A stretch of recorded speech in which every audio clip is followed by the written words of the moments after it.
మన ఆంధ్రప్రదేశ్లో శ్రీ వరసిద్ధి వినాయక స్వామి టెంపుల్ గురించి ఈరోజు మనం తెలుసుకోబోతున్నాం అనమాట.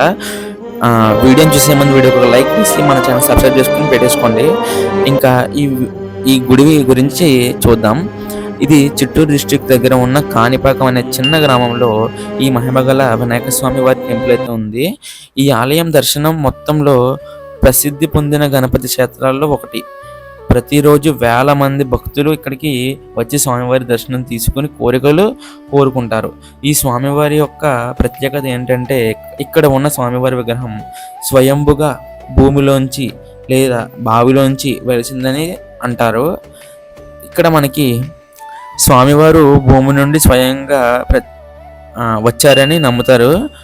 పురాణ ప్రకారం చాలా సంవత్సరాల క్రితం ముగ్గురు అన్నతమ్ములు ఉండేవారంట. ఒకరికేమో చూపు ఉండదు, ఇంకొకరికి మాట ఉండదు, ఇంకొకరికి చెవుడు ఏం వినిపించదు అనమాట.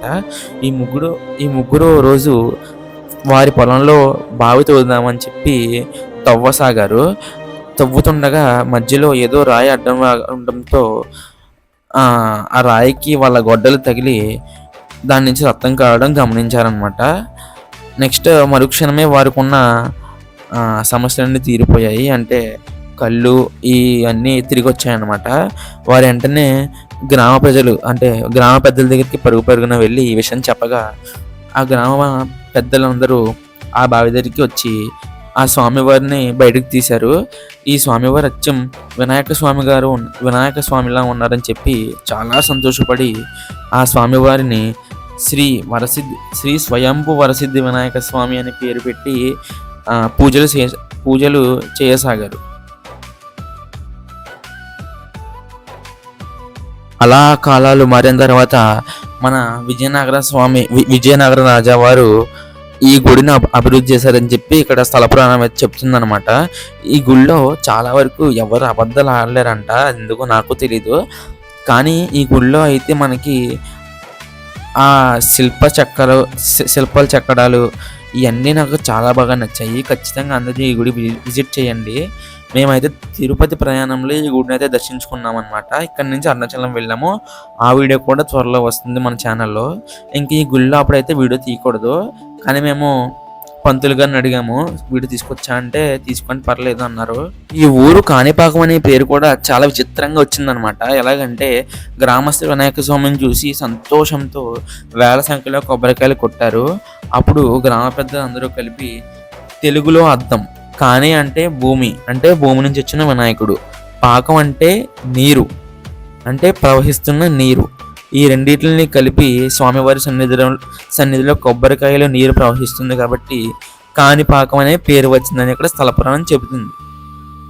ఈ గుడి మన విజయనగర రాజావారు కూడా అభివృద్ధి చెందిందనమాట. నిజం చెప్తున్నాను, ఈ ఆలయంలో శిల్పకళ అయితే అదిరిపోయింది.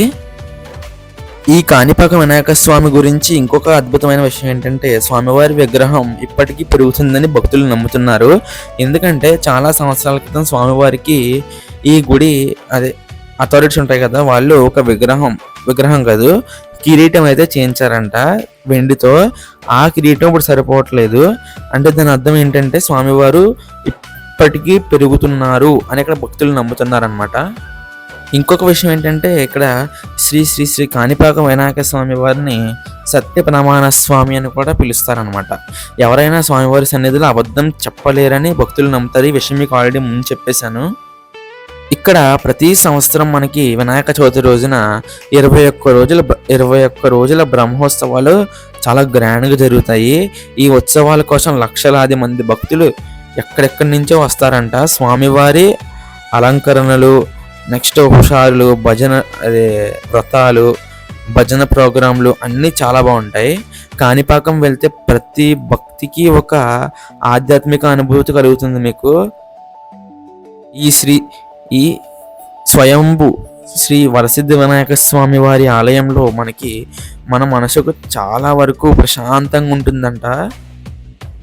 ఈ క్షేత్రం మన ఆంధ్రప్రదేశ్లోని చిత్తూరు జిల్లాలో కాణిపాకం అనే ఊర్లో ఉంది. మళ్ళీ ఇంకోసారి చెప్తున్నాను. అండ్ మీలో ఎవరైనా ఈ గుడిని ఎప్పటికొచ్చి దర్శించుకుంటే మీ దర్శన ఎక్స్పీరియన్స్ ఎలా ఉందో కింద కామెంట్ చేయండి. అండ్ మీలో ఎంతమంది కాణిపాకం నుంచి వీడియో చూస్తున్నారో వారు కూడా కామెంట్ చేయండి. అండ్ ఇక్కడ గుడి బయట గార్డెన్ ఎక్స్ట్రాడినరీ అనమాట, చాలా బ్యూటిఫుల్గా ఉంది. మీరు కూడా స్వామివారి ఆశీస్సులతో చాలా సంతోషంగా మరియు ఆరోగ్యంగా ఉండాలని కోరుకుంటున్నాను. మీకు ఈ వీడియో కనుక నచ్చినట్లయితే లైక్ చేయండి, షేర్ చేయండి, మన ఛానల్ సబ్స్క్రైబ్ చేసుకోండి. మరిన్ని వీడియోస్ కోసం పక్కన ఉన్న బెల్ ఐకాన్ని క్లిక్ చేసి పెట్టుకోండి. అండ్ మన ఛానల్లో ముందు వీడియో తిరుపతి పూర్తి వివరాలు 2026లో ఎలా వెళ్ళాలి, దర్శనం 3 గంటల్లో అయిపోయింది, ఎలా చేసుకోవాలో కూడా పూర్తి వివరాలు మీకు అయితే ఉన్నాయి. వెళ్ళి చూసేయండి. లింక్ డిస్క్రిప్షన్లో ఛానల్లో ఉంటుంది.